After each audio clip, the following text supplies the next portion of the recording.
Cockroach जनता पार्टीचे राष्ट्रीय अध्यक्ष आणि संस्थापक अभिजित दिपके मुंबई विमानतळावर दाखल झाले। मुंबईत पोहोचताच त्यांनी पुन्हा एकदा केंद्रीय शिक्षण मंत्री धर्मेंद्र प्रधान यांच्या राजीनाम्याची मागणी करत केंद्र सरकारवर निशाणा साधला।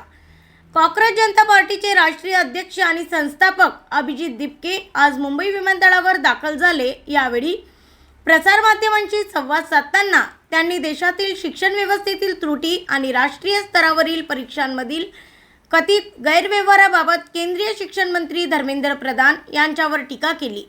राष्ट्रीय स्तरावरील परीक्षांमध्ये सातत्याने निर्माण होणारा गोंधळ आणि विद्यार्थ्यांच्या भवितव्याशी संबंधित गंभीर प्रश्नांची नैतिक जबाबदारी स्वीकारत केंद्रीय शिक्षण मंत्री धर्मेंद्र प्रधान यांनी आपल्या पदाचा राजीनामा द्यावा अशी मागणी अभिजित दिपके यांनी केली।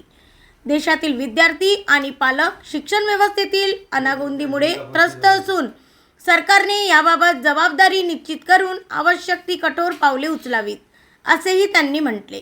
विद्यार्थ्यांच्या हिताचे संरक्षण आणि परीक्षा प्रक्रियेत पारदर्शकता सुनिश्चित करण्यासाठी आपला पक्ष पुढेही आंदोलन सुरू ठेवणार असल्याचा इशाराही अभिजित दिपके यांनी दिला।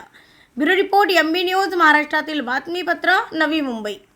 एक मिनट अभी आप रिस्पेक्ट करते हैं एक मिनट दादा दो मिनट के अंदर एजुकेशन मिनिस्टर को रिजाइन करना चाहिए। अगर रिजाइन नहीं करते तो ये देश भर आंदोलन। मुख्यमंत्री देवेंद्र फडणवीस जी बोलतात आहेत की तुम्ही अराजकता पसरवता। अभिजित मी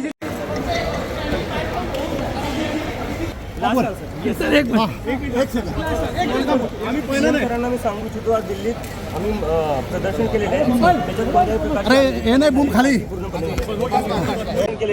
त्याच्यात कोणत्याही प्रकारची अराजकता नाही झाली, शांतीपूर्णपणे